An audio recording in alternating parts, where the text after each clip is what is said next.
There she is. Hello. Hi Kelly, how are you? I'm doing well. How are you doing? Good, thank you. Nice Nice to to chat with see you. you. I know. It's nice to see you again. Um, all right, so we're back for another round of potty training. Sorry, I've just put my headphones in now I can hear you. All right, we're back for another round of potty training, and we actually have a lot of questions from folks. So this is not your first live with us, so you're becoming an old pro with us. But it's nice to see everyone joining. Obviously, this is a category topic that is on a lot of parents' minds, cause a lot of anxiety at times, kind of mental toughness required. But we just have to keep thinking that I tell myself someday they will not be leaving the house in diapers. So this too shall pass and we will get there. So, I mean, absolutely. It's definitely can be a stressful experience for parents, but really if your child is ready for it, if they're developmentally ready, if they are biologically ready, if you time it right, you have the right equipment, you have a really great chance at having success the first time you attempt it. yeah. All right. Well, we've got a number of questions. So if you want to give Let's us do it. a quick kind of summary of how you came to be. If I recall correctly, it was kind of from need, right? Yeah. As myself, you just started researching and then go ahead and tell us for those who are new. So for those who are new, I was potty training my eldest daughter. I was 37 weeks pregnant, and with all the aches and pains and zero patience, it was as you probably guessed it, a very challenging experience. And when I started to look for resources and help, I really struggled to find that support. And that's sort of when I started to think, well, maybe there's another way. And that's when I sort of came up with the Pottys.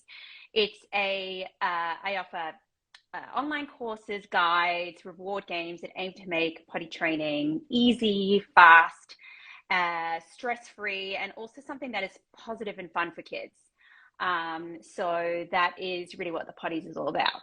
Yeah, awesome. All right, so let's start with some of the questions that have already been asked of us. And if anyone who's joining us live has a question, feel free to fire away and we'll try to get to it.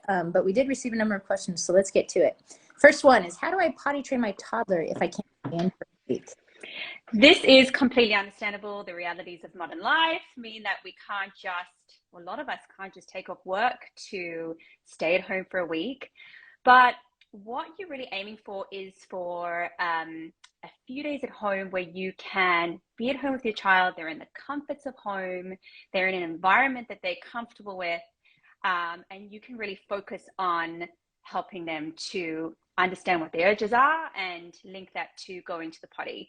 So if you are working full time, an idea would be to take a long weekend. Perhaps you can take an extra day off and attach that to a weekend or a long weekend. The reality is the more practice your child has at home, the better. So it's just about sort of managing your schedule and seeing when you can have those days at home. Okay. And also taking tailgate potties with you. So if you need to pull off on the side of the road, you can. If you need to, go out when you're out and about, then at least you have the equipment ready to do so. Yeah. Look, I think parents, they really fear the idea of leaving the house Mm-hmm. with a newly potty trained child. And I completely understand that when you're worried about mistakes, you're worried about where you'll be when those mistakes happen. Really, when it comes to leaving the house, as long as you're prepared and you have the right equipment and you have spare clothing, it's really important for you to be heading out the house and giving your child the opportunity to learn from those experiences. If you had to head outside the home and put your child in a pull-up, for example, which so many parents do, you're not giving your child the opportunity to learn that have that learning opportunity of being out the home and being able to respond to their urges. Pull-ups feel the exact same to kids as diapers. And so if you're putting your child in a pull-up, it really just sends a message to them, hey, like you can pee on the potty and I can pee in a diaper. So It's really about preparation and having the right equipment to make it an easy experience for you that is less stressful. Yeah, definitely. Equipment does matter, especially for comfort, for security, for so many things. I mean, it really does make a huge difference. Absolutely. Okay, so another question. We have some coming live, but let's get through some of these, and then we'll switch over to the live questions. When do I start nighttime training, before or after moving to a big bed? Look, starting nights after your child has moved to a big bed has its benefits because your child can take themselves to the potty themselves. But in saying that, your child is likely going to need your assistance during the night until they're at least 3 to 4 years old. So it's really kind of depends on the stage that your child is at, and the timing that works for you. But if I could pick, I would say transition to a big bed first, and then just make sure that there's ample amount of time between the transition to a bed and starting potty training. You kind of want to pick a time with potty training that doesn't have a lot of transitions or change in your child's life. You want them to feel secure and safe in their routine, because that will give you the greatest chance of success during potty training. Gotcha. Okay. Do you just go cold turkey and ditch diapers all day? The short version is yes. Yes. It is. You do. There is, different methods out there and how to approach that. My preference is to start with some bottomless time where your child is bottomless from the waist down, and it helps heighten their awareness of their signals. And you do ditch those diapers all day. You need to kind of make a call whether you want to potty train your child during the day and night at the same time. If you choose day first, you can put your child in a diaper during the night. You just have to make it very clear to your child that this is now only for sleep. You can even refer to it as sleep underwear, and just keep that messaging very consistent. And there are also alternatives to diapers at night. There's cloth diapers and there's training pants and that sort of stuff. But yeah, in short, ditching diapers cold turkey is sending a very clear message to your child. It's saying they need to listen to their body signals when they need to go and use a potty, versus what I said before, oh, I can use a diaper and I can use a potty. Yeah. So messaging is really important. What we found, I don't know if this is common, it seems to make sense, is that even by when you ditch the diapers, but you switch immediately to underwear, the feeling of the underwear kind of was very close to the skin and felt like a diaper. So sometimes we were forgetting that we were not wearing a diaper and would just go in our pants. So we actually ditch the diapers and we go commando. Yes. And that really gets them to understand their physical urges and feelings. And then, oh gosh, I gotta go somewhere because I got nothing on. So that helped us a lot. And I think, I mean, maybe a couple spills here and there, but that's it. And that helped us a lot. Absolutely. That's great advice. I mean, there is definitely a learning with kids transitioning to underwear. So that is why having them bottomless and then going commando can really help with that transition to underwear. If you think about it, for some kids, the feeling of underwear has the same sort of snug feeling as diapers. Yeah. So what you can do as well is you can size up in your underwear, in your child's underwear. So say if they are 2 years old, buy a size 3, and that tries to avoid that tight, snug feeling that they would have. Sure, makes sense. Okay, let's see. I think you already addressed this. You said it's up to you whether you tackle first daytime, then nighttime potty training. It's up to you. Is there anything I can do to support my little girl at the nursery? Only the occasional accident at home, but at nursery she has more accidents, sometimes not one successful wee or poo. Anything that you can suggest for preschool and nursery? Sure. Yeah. So for all those for the Americans out there, nursery is like daycare, preschool. So really, when it comes to transitioning your child back to school, it's really about trying to keep, again, messaging consistent and to try and mirror the approach that you have at home. So obviously that is challenging because they're very different environments, but what my advice would be to keep communication lines open with the teacher as much as possible. So, for example, share with them what is working at home, what language is working at home, what is your child's seating preference, how you prompt them, what time of day do they usually go. I mean, sometimes there's a pattern there, and try work with your teacher on approaching your child in the classroom. The other thing you can do is you can understand what your classroom's process is for pottying or procedures. Every school has a different procedure, and so you want to try and understand what happens during the day. Is there a certain time of day that they take the kids to go, or what happens when a child needs to go out of those structured times? And then you can role play that at home with your child to try and sort of emotionally prepare them for that for school. Yeah. So that's probably what I would say. But the occasional accidents at school is very normal in the beginning. In the first few months in particular, it's really to be expected. So as long as you're seeing progress over a few weeks, it's relatively normal. Yeah. And I think the schools are often very amenable. Like, they actually allowed us to bring the potty seat to the school. Right.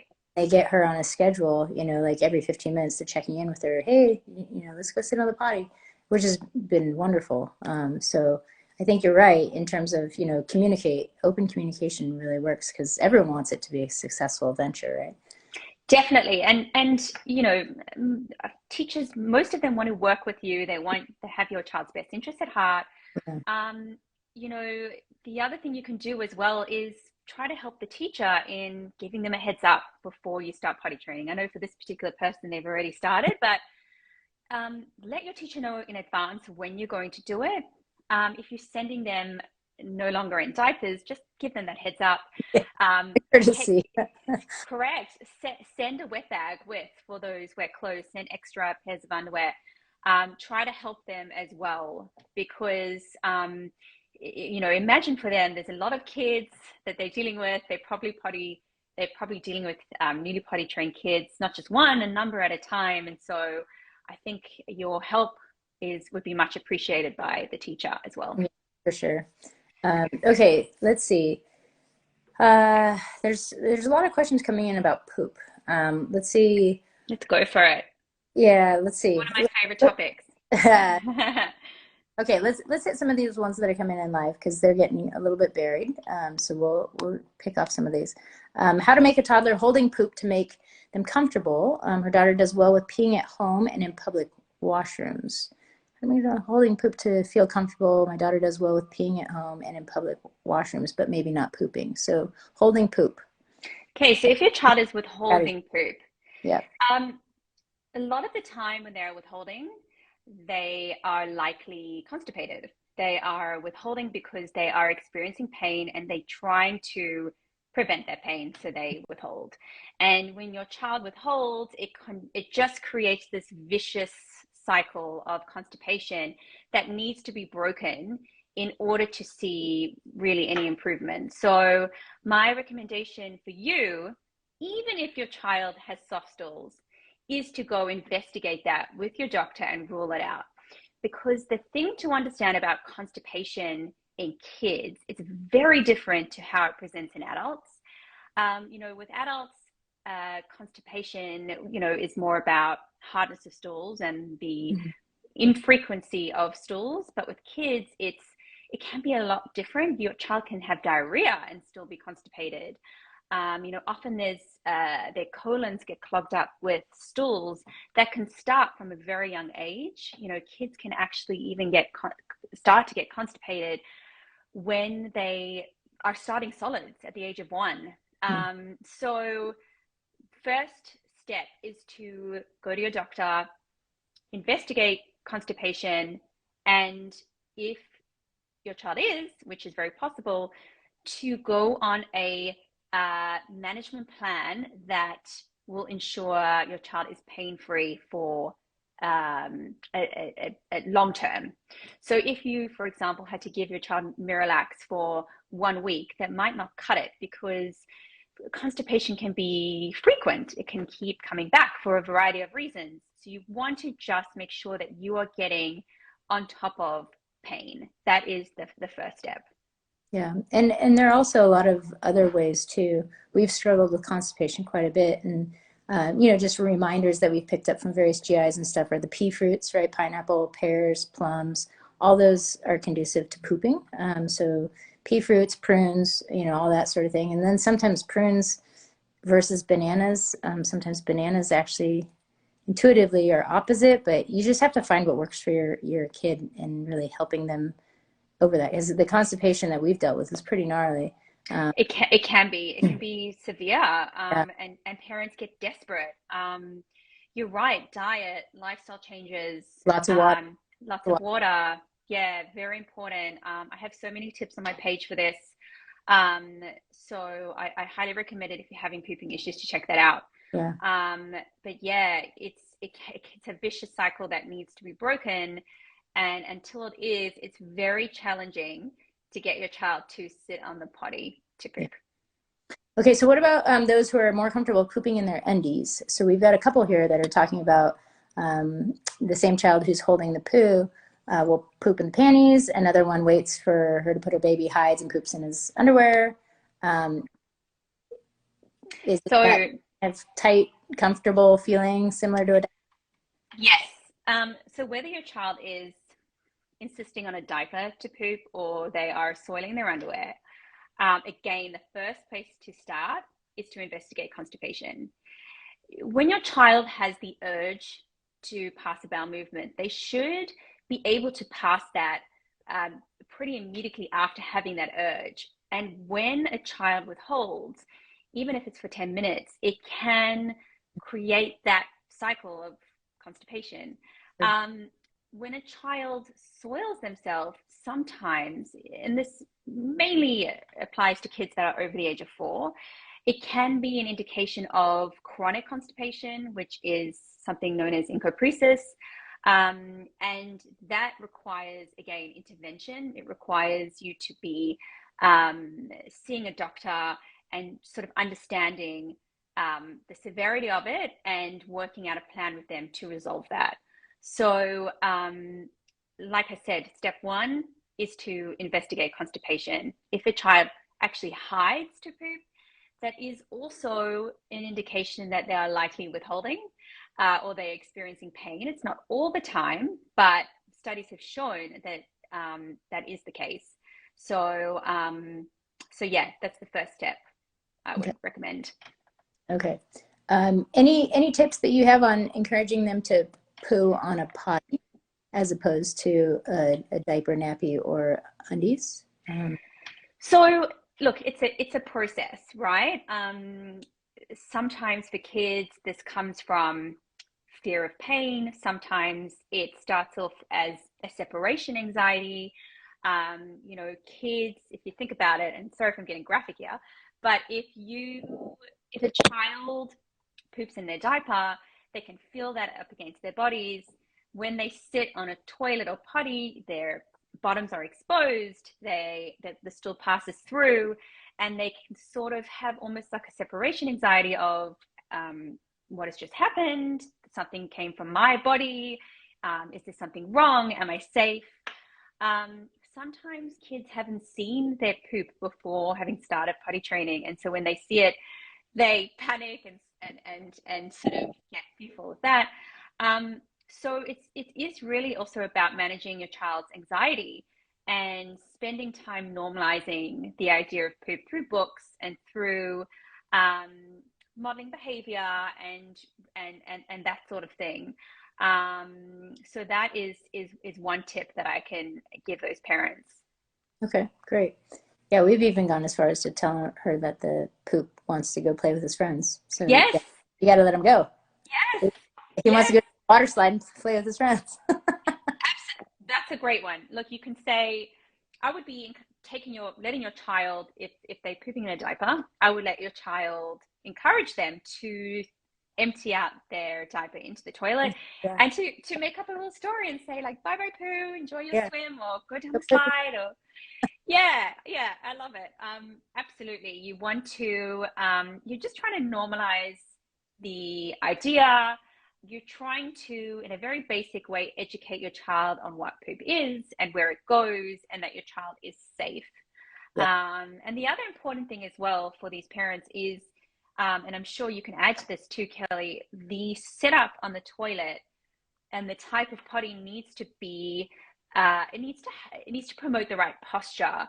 You know, if you if your child isn't seated on the potty correctly, if they are not stable and secure, it can be more difficult for them to go, which again can see resistance. So what I like to say is, again, you want to have your child's feet flat on a surface, whether that's the floor or a step stool, that helps your child to feel stable. If their feet dangle, it means that they are having to use their leg muscles and their core muscles for that stability, which can actually affect how their pelvic floor relaxes.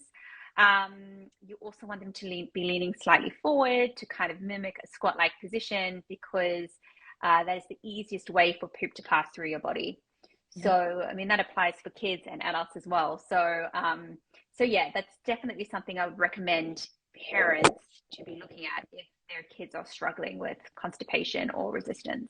Yeah, equipment really does matter, and also for their security, their, you know, because for them to relax and actually be comfortable. There's so many kids, because we've made potties for a long time, and there are a lot of products that they may look fun because they're licensed or what have you, but really they're soft sponge that just flatten out, and then you're bottoming out on hard plastic edges, and then they have these red marks on their legs, and that's not comfortable. And so they don't want to spend the time. Sometimes nature takes a while to call, and they don't want to spend that time sitting there. They don't feel comfortable. They don't feel secure. There's, you know, slippage, and, you know, those handles, you know, they're for bearing down if anything, but it can slip and slide. So if it's not secure, it's definitely going to add to that anxiety and not let their pelvic floor muscles relax and have them be comfortable in a seated position. So I definitely much. Definitely. And also kids can actually, they can fall in the toilet. I mean, Yeah, if you don't, they can. Yeah, and toilet seat reducers thing to prevent that. Correct. So if you don't have a toilet seat insert and your child falls in, I mean, Yeah. it's, you know, And you can expect them. Try to get a kid to potty after falling in the toilet. Correct. That's correct. For steeper hill to climb than Correct. otherwise. And so there's a lot to be said also for the floor potties, right? And so the floor potties, like we have a couple in our line. And I loved them because they have an adjustable height for the Cadillac of them, the nicest version that we have. And then they have smaller ones that are, you know, they get the job done, but they're really, they can be taken easily in the back of your car. But they do put the knees up a little bit higher and put them in their proper position so that they have all the help they can get, right? What I also find helps, because we struggle with the constipation, is just doing the stomach massage in the clockwise circles, and then giving a little shake at the left-hand side. And sometimes I can even feel the poop inside. And then after we do that stomach massage, it's usually in the next 15, 20 minutes that poop comes. So those are all like tricks. I mean, I have been through so much constipation hell. But those it sounds like it, yeah. That have worked, you know, that work, and so we keep employing them because they work. So, all right, let's get back to some of these. Let's see. I have a 3-year-old, always pees a little bit before saying yes to go. Been almost 6 months like that. Help. Okay, so generally kids under the age of 3 are still developing bladder and muscle control. So they tend to develop this control as they get older. Sometimes it would take a child a little longer than other kids, and that's completely normal. If you are concerned and if this continues for the next few weeks or months, I would visit a doctor, rule out any medical reasons for causing this. You know, perhaps he might need some exercises to help his pelvic floor muscles, or perhaps he might be constipated. If a child is constipated, it puts pressure on the bladder, which does see kids with leaking problems as well. So you definitely want to investigate that if this continues. But at this point in time, it kind of sounds like it's a bit normal, and something that will come with time. And also, I mean, if there is something like constipation or something, increasing the frequency in which you try to go to the bathroom, because it's all about the force inside. So if it's, you know, if the urine is creating too much force, it's going to come out.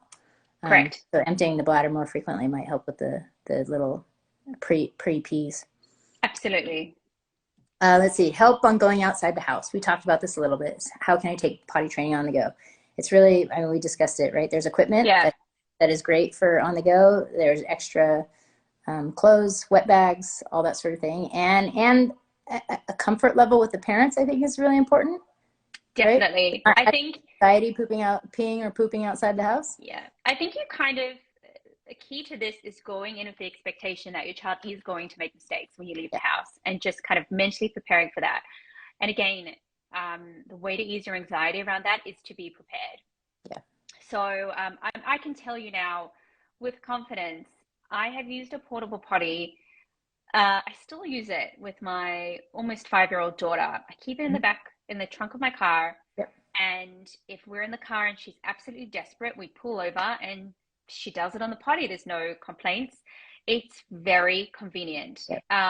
So my favorite product of all the potty training products is a portable potty because it is so convenient. Or if you just want to, I mean, you can use a normal floor potty if you want to, and bring that with you in the trunk of the car as well. But it's definitely, in my opinion, it's worth the investment. Yeah, for sure. Okay, so okay, this is how to start potty training. What's the first steps I need to take? The very first step is to ensure your child is biologically ready and developmentally ready. If they are not ready, it will not work. So it's very important to ensure that your child is ready. And the way to tell that is your child will develop the muscle control needed for bowel and bladder sorry, let me start this again. They will develop the muscle control and coordination needed to empty out their bowel and bladder completely and to be able to hold in and release when they need to between the ages of 2 to 2.5. And your child will begin to show you signs of readiness during this time that indicate that they are cognitively, emotionally, physically ready for potty training. And so what you're really looking for is for your child to be over the age of 2 and to be showing these signs for you to really know for sure that your child is ready. So that is really the first step, is ensuring your child is ready, and also doing the work before you start. So I always say this is one of the most important parts of potty training, is the work that you do before. So you want to be preparing your child by introducing toileting, putting the potty out early, reading books on the topic, making that part of your everyday routine. You want to be modeling behavior, role playing, all that sort of thing. So when you begin, these concepts like pee and poop and the potty are not foreign. They don't frighten your child. And I actually recently launched a free guide, Kelly, that goes through this 5 signals your child is ready for potty training. So I highly recommend anyone who is confused on where to start and how to know whether their child is ready to, you can DM me the word guide, and the guide will be sent to you to access. Great. That's awesome. Okay. Someone asked, what is the best potty to start with? Is a $5 one okay? Well, I think you probably are the best one to answer this question. For me, it's about comfort and promoting the right posture. So that's kind of what we spoke about before. Yeah. And security, stability, and sometimes those $5 ones leave a little to be desired. So yeah. I really believe that equipment matters, and it will save you and your child a lot of heartache in the long run. So I'm not one for the $5 potty. I'm okay with it for maybe, in the back of your car or an occasional at grandma's, once your child has kind of developed the trust that this is what happens and I don't fall in and I don't, get flushed away too. But I definitely think that comfort is key, security is key. And it does take often a while for nature to call. So those are very important factors. Okay, and one of the last questions, it says, my toddler has stopped telling me when they're going or it's too late. I'm always asking them now, what can I do? So it is normal for your child to only go when prompted for the first few months of potty training. So if it is the first few months and your child is only going when you remind them, hang in there, remain consistent, and your child will begin to self-regulate. It will come with time. Okay, great. And everyone, you will get through this. Preparation is key. Opportunity with the window is key with your kids actually being ready for it, and you will get through it. But fortunately, there are people like Kim who we can turn to when you're frazzled and you're pulling your hair out, and hopefully you guys feel free to reach out to. It's Kim at the Pottys. You've got a lot of great resources. So thank you for once again sharing your knowledge and all the research with us. And hopefully we'll see you again next time. Awesome. Thanks for having me, Kelly. All right. Take care. Bye-bye, Kim. You too. Bye.